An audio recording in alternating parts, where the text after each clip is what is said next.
Hi, I'm Mike Thomas of Kiwi Indian Parts and Motorcycles. In this video, we're going to cover the front brake drums 1937 to 1945 and 1946 to 1953. Let's cover 1937 to 1953 front brake drums. I know many years ago when I first started getting into Indians, I was just a wee lad, but brake drums, especially front, rears too for that matter, they're always confusing. There's late, there's early. Well, generally when we refer to late, it's 1946 and later. And when it comes to early, it's 45 and earlier. For all intents and purposes, what we're going to cover here is the majority of stuff that's out there you'll be dealing with is 1937 to 1953. So you've got 1937 to 1940. And then you've got 1941 to 42. 1944 to 45. 1946 to 53. So on the early ones, so we're going to refer to early 1937 to 1945.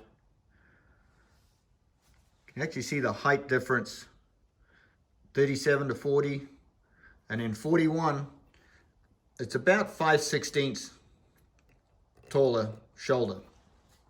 The reason why they went to the taller shoulder, because they went to a wider fork in 1941 to accommodate 16-inch wheels. And the fender had to be, tire, 16-inch tire was a little bit wider, so the fender had to be a little bit wider, so they widened the fork. So that's the reason for that lip, that shoulder. So there you got 1937 to 40, 1941 to 42, 44 to 45. So on this side, 37 to 40. Can look like so. And likewise on the 41 to 42. All they do is they just grew that shoulder, but it's the same on this side. Now 1944 to 45, it's different. They have a different brake backing plate, and that was to keep, especially during the, just to keep the grit and the shit out, the water and so on, mostly the grit and the crap. Then you step up to 46 to 53. Totally different brake drum, pretty cool looking, bigger diameter.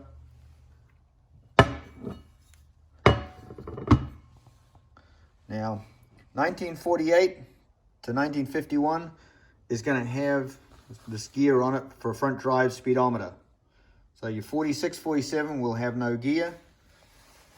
52 and 53 will have no gear.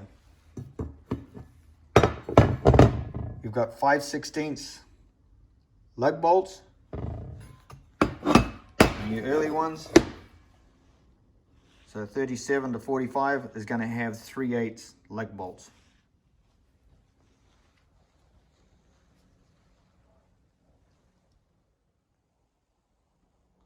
The only other version you could get from 1937 to 1945 on the front drums is a sidecar drum. All the correct 37 to 45 drums have a left-hand thread. Now, sidecar one is going to have a right-hand thread. So just be aware of that. You also notice on the drums we supply, it's got more, this diameter here is larger, so it's got more material to support the bearing, so it doesn't slog out. You can actually see how much thickness difference is from that to your stock one. There's quite a bit.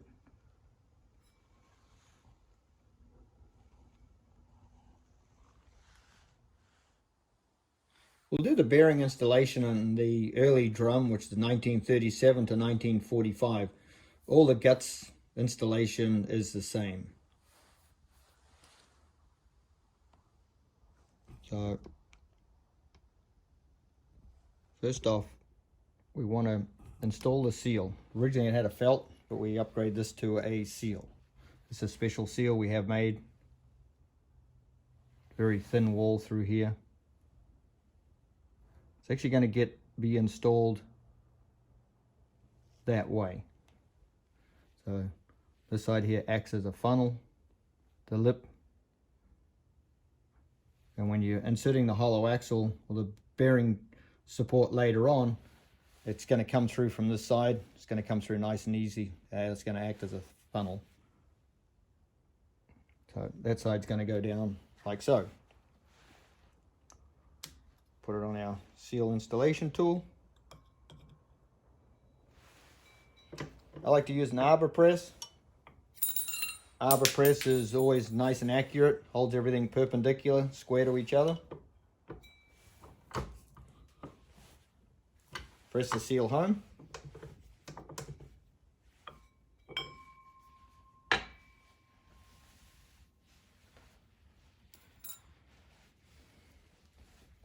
This is a felt retainer, also a spacer. It's going to go that way. The open, well, step side up. What happens is, you can see that it actually sits on the outside of the bearing. Here. If it's going to sit this way, the inner and outer race is going to make contact, and that's bad. But the reason why it's made like so, this is where the grease comes through from the hole way down yonder.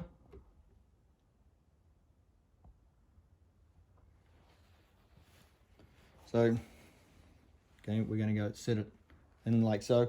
It doesn't matter where this groove is, the grease actually finds its way around and will come out that groove. But if you want to, you can just freeze, you can line it up somewhat close, but it doesn't make any difference.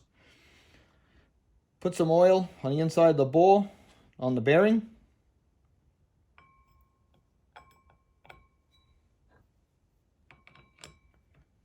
And it's got to be a good fit going in. Don't want a loose fit because it's just going to get worse and worse. So you want a snug fit.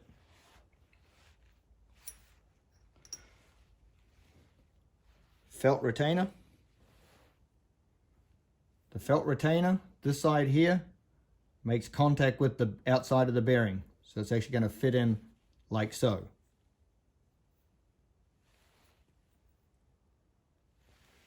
But before you get into that, just make sure you're going to insert the felt into the nut, the retaining nut. Insert the felt into the retaining nut. And press down with your fingers. And make sure you got metal to metal contact between the felt retainer and the retaining nut. And we do. Felts come in different densities. Every batch is a little bit different. If it doesn't make contact relatively easy, just come back with a razor blade and just chop the thickness down. Now I've already lubed this side. Just get some oil.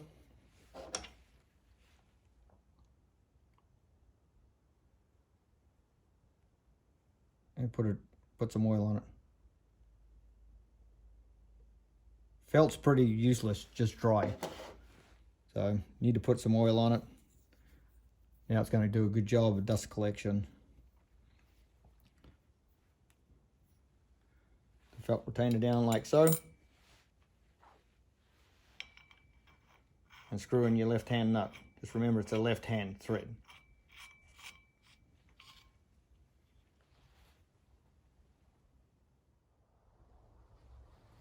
Screw in a couple of long 3/8 bolts into the drum. That'll help you hold it in the vise.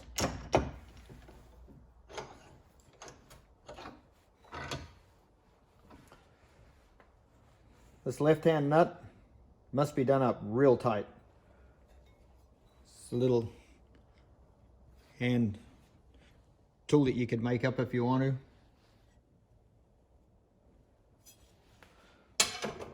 Since I do quite a few of them, I made up a tool like this, which you can make up if you want to.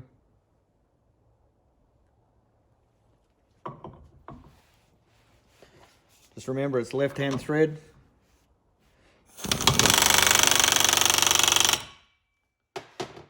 Has to be done up really tight. If you don't have any if you don't want to make up any tools, what you can do, if you got a blunt cold chisel, and you can come in like so.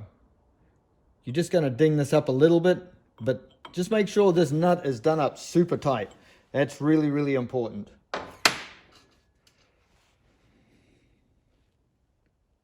Little 1032 set screw. Use some blue Loctite, or you put it in the hole, put it on the thread, and do it up tight. Blue is all you need.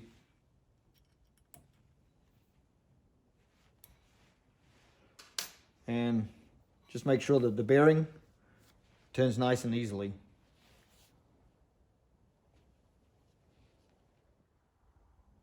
We'll cover the installation of the 46 to 53 front brake drum. First off, you want to put a little lead in, just break that edge around here. We're going to put the seal in from this side. How it's made is with a real sharp edge, so just give it a little edge break with a file, however you want to do it.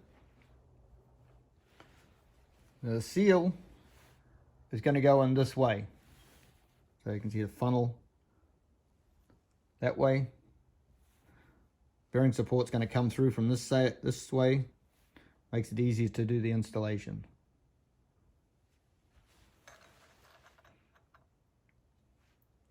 And it's just going to end up flush with the surface down there. Not rocket science.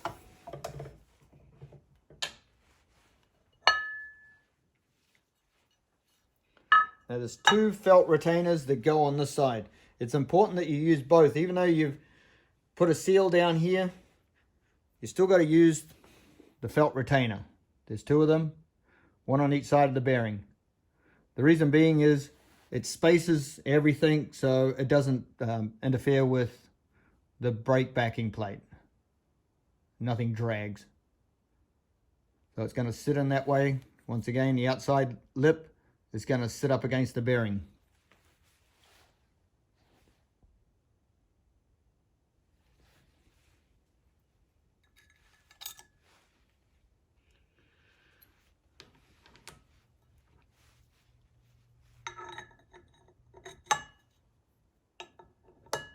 Sometimes they go on tight, sometimes they don't. It's just got to be firm. We're good. Front one's not as critical as the rear. The rear is really critical. It has to be in there really good and tight.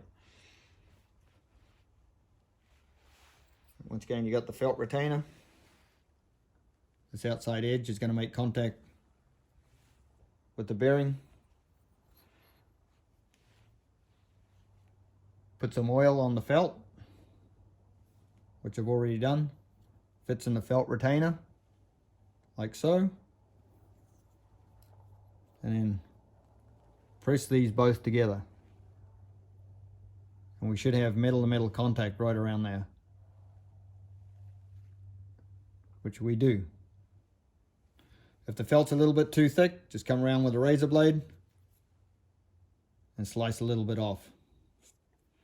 So make sure it nestles down there in its seat.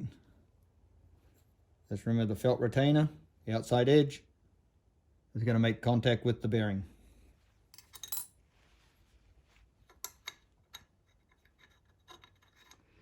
And this one is a right-hand thread. So 46 to 53 is a right-hand thread.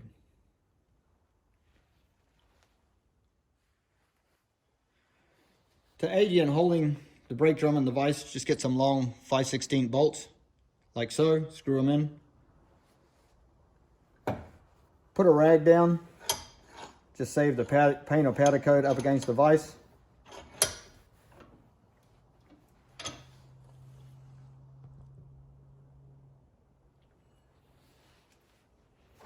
Got a tool like this that just happens to work, lines up, do it up tight. Just remember this is right-hand thread. Final tightening, do with a hammer and a punch. Get them nice and tight. This has to be tight. Don't use blue Loctite on the threads. Get it good and tight with that. Then the next object of the exercise is to put a cotter pin hole 16th, drill it 16th, all the way through. And it's got to come out on the back side of the gear. A little tricky. This one you got to start pretty steep. And what I've done, go all the way through. Put a bit of duct tape, masking tape, just to stop the swarf shit going into the bearing. Then you put the cotter pin in like so, and when it goes through, fillet it on the other side. But you can see where it comes out on the other side of the gear. Now before you drill the hole of the cotter pin, just make sure your bearing rotates nice and freely.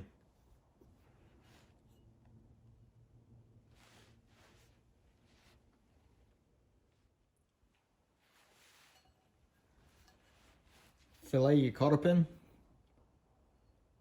like so, and make sure the head of this is below the surface of the retaining nut. On this side, make sure you get all the paint and powder coat out of one on the surface here and on this inner diameter here. What happens is this acts as a receiver for the hub, so it's a net fit that goes in there. But you always want metal to metal contact when it comes to wheel, hub, and brake drums.